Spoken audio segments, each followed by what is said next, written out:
when I landed in this land, I didn't know one word of English. And today, after 27 years, all my life here, and I love America. I love it. I love it. This land. You too, man. Welcome to Uber Stories and Anecdotes, a podcast that explores the wild and the wonderful world of Uber experiences. From the wild to the weird, the funny to the downright frightening, we'll be taking a deep dive into the fascinating stories of Uber drivers and riders from all around the world. We'll be talking to drivers about their most outrageous experiences and hear some stories about them leaving their homelands and their journeys towards the United States of America. You'll hear tales of those trying to grind towards a better life, the heartwarming, the funny, and sometimes the downright scary stories they share. So if you're ready to be amused, surprised, and taken on some interesting rides, join us at Uber Stories and Anecdotes. The following is a conversation with my Uber driver, David from El Salvador. We're in Las Vegas, coming in from the airport to my room near the convention center. It's a short ride, and we had a little language barrier that kept or limited fluid conversation. But overall, wow, this was a good interview. I hope you enjoy it. My interview with David from El Salvador. Alright. So you're David, right? Yeah. Where are you from, David? El Salvador. Cool. Yeah. How long you been here? 4 years. 4 years. Why? I have family here, but in my country it's very dangerous, and I work at Congress. Huh? Yeah. In El Salvador or In El Salvador? Yeah, El Salvador.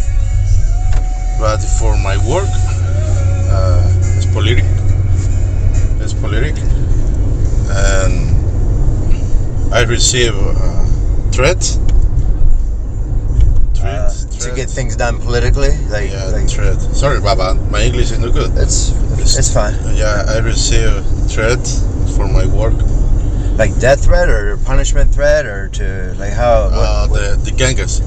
Okay, yeah, like. But my political party is versus the in this time the president has a pact with the gangs. Yeah, and my political party, no good. And for my work, I receive a lot of threat. But the last one, 2 guys put me a gun in my front. Yeah, and in 2016, I come here for visit. But I said in this time, I said my wife, hey, I need to move here.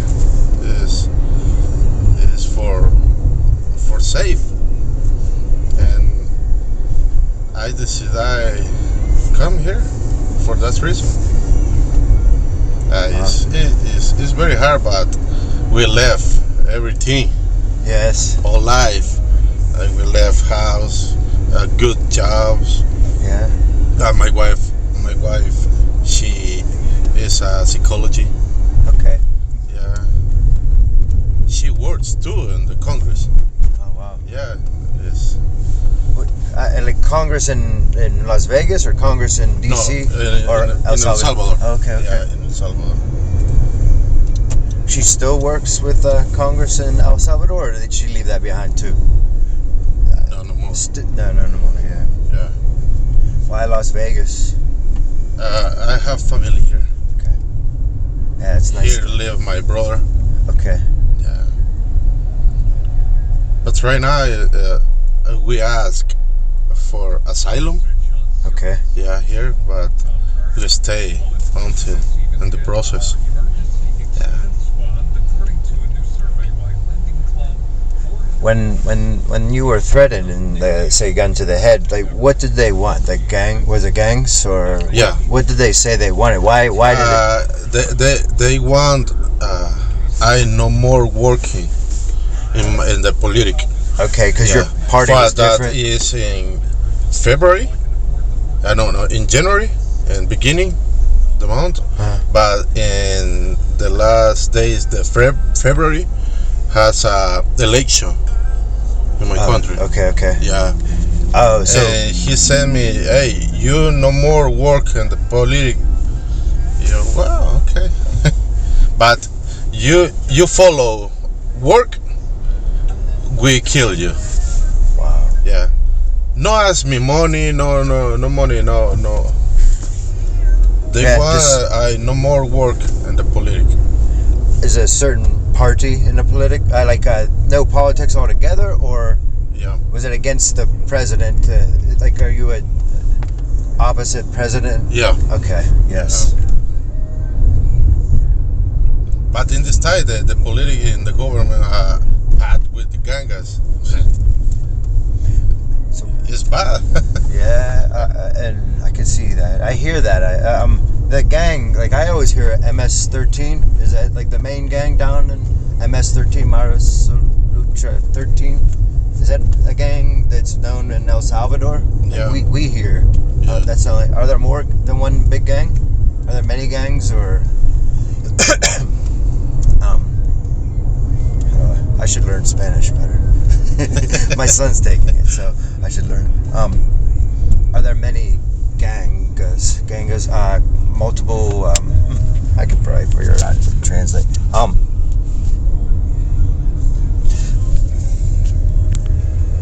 The politicians and the gangs together. Is it one gang or many gangs? No, many gangs.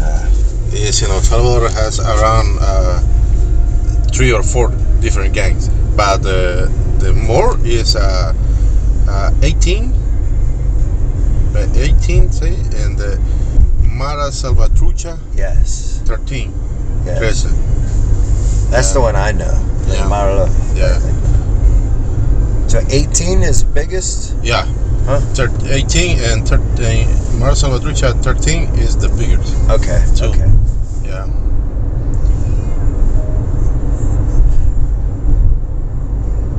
But I have a fear return to my country, but I don't want. But I don't know what happened with the process for asylum. I believe in God. First, God is good for us. We have three daughters. Okay. Just one born in El Salvador. So When come here, she has 4.5 years old, and the other 2 born here in Las Vegas. Nice. So 2 Americans. So they get to stay. Yes, yes, No matter what. yeah. So safety is, that seems like whenever I go and I travel, I talk to Uber drivers like yourself, and a lot of times safety. But why America, not some other country? Because of family. Why do you think? Why did your family come here? Like your brother. Why? Yeah, my brother and I have an aunt here. In different states, I have a more family in Los Angeles. My sister-in-law lives in New Jersey. Okay. Is it safety? Why they come here? Yes. Yeah. Yeah. American police, is that good? How do you think justice is good in America? Yes. Yeah. Never has a problem with the police. What about in El Salvador police? Oof, it's bad. But in El Salvador, I can't say the police, hey, the gang has put me in. Let me see. How do you say? I can't put a complaint. Yeah. With the police, but the police is the same with the government, with the gangas. Yes. They all have power. A lot of cops are gangs. Wow. Yeah. Yes, it's very difficult.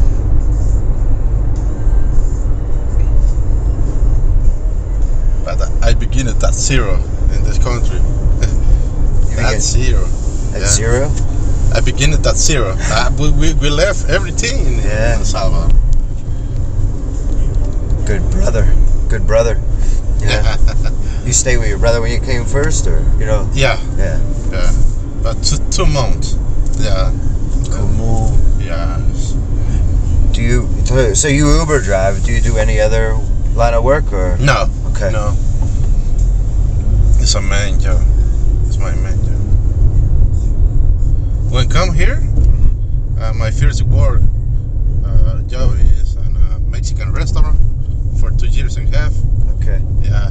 For that reason, my English is not good. I passed for 2 years and a half, listening and speaking only Spanish. And I have a partner in my line, and I said, "Hey man, tell me in English." Okay.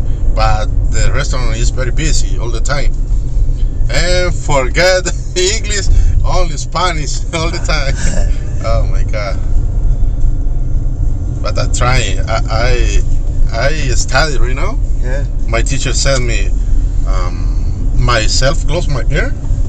I need open. I say, what? How? It's very hard. Yeah. Oh. Doing pretty well. Yeah. We understand for the most, Yeah, but my big problem is understand. Yeah, but I can write. I can read. I speak a little, 25 or 30%. Okay. But understand is 5%. And my teacher said me, hey, when you watch TV in English, you put subtitle in English. Yeah, everybody said me, no more.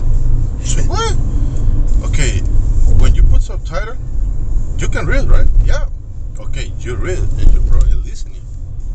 No more subtitle. And 1 or 2 words, you understood? It's good. And follow.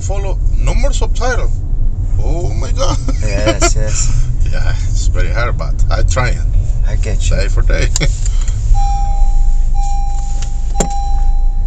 Thank you for speaking with me, David. No, it's my pleasure.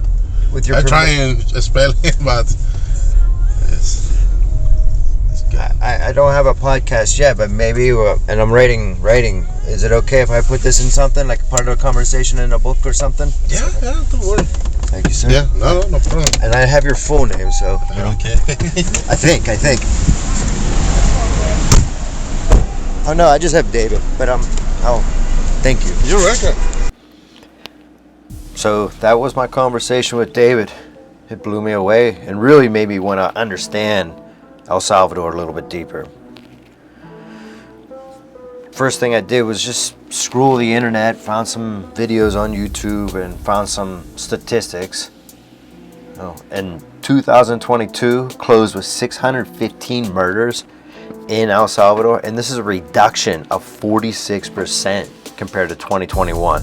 Now, we'll get into why that may be, but I was thinking, all right, how large of a population is El Salvador? And we're looking at like 6.3 million, people.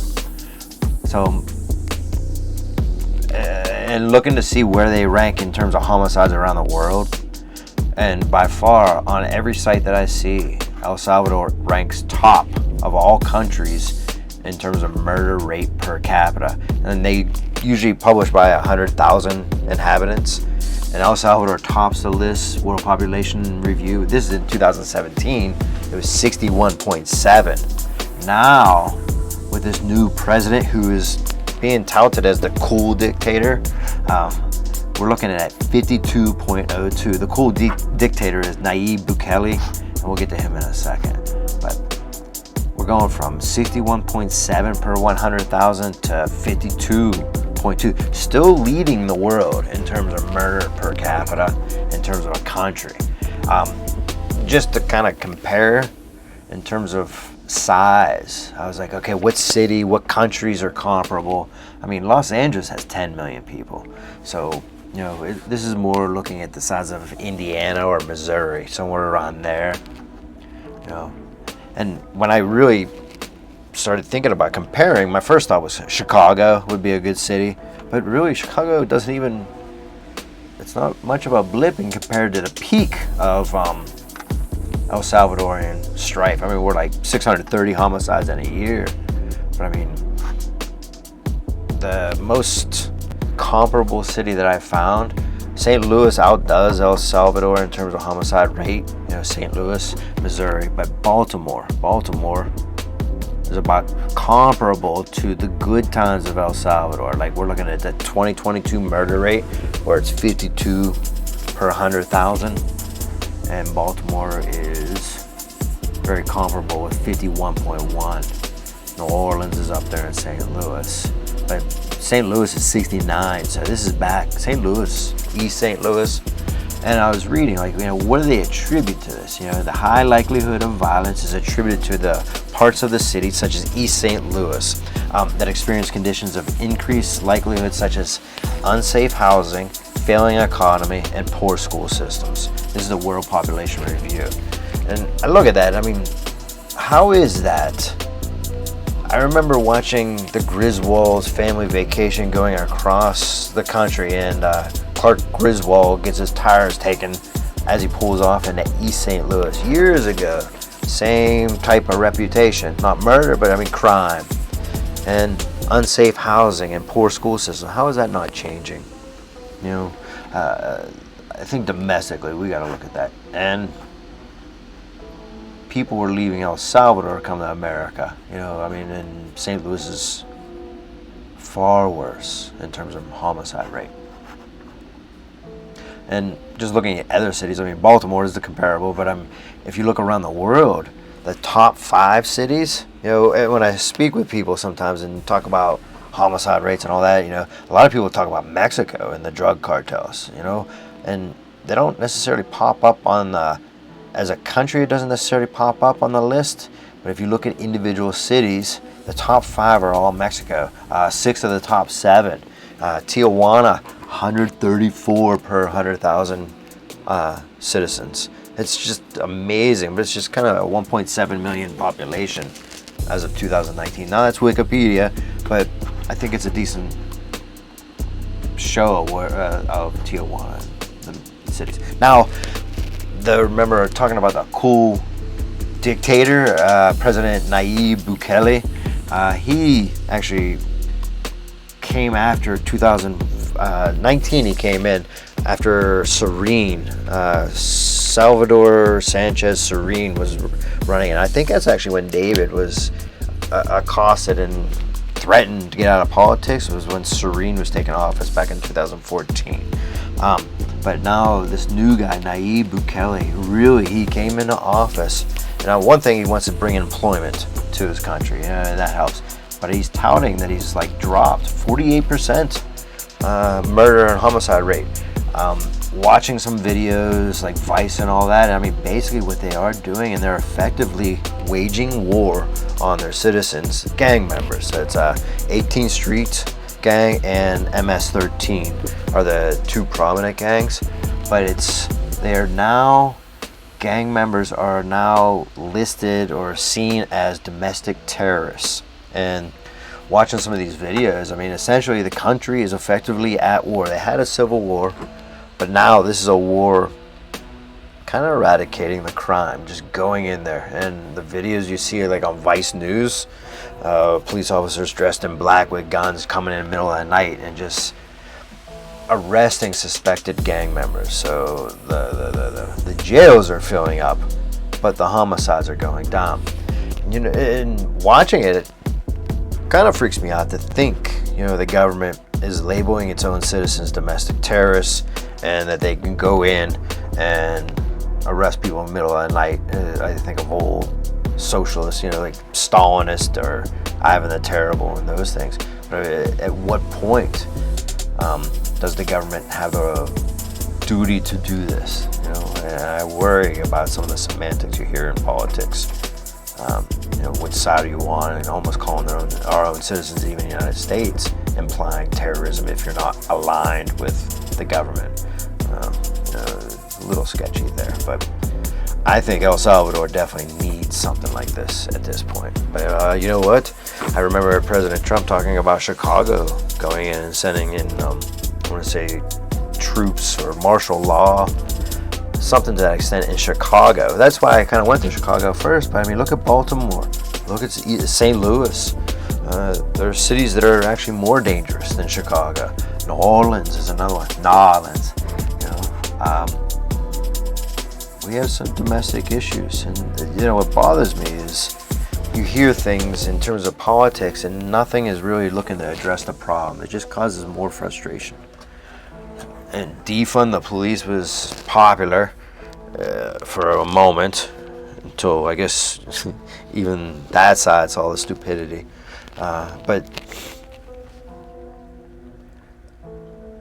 there's a lot of money being spent where we can have community centers, big brothers, improving the schools, maybe rebuilding the housings.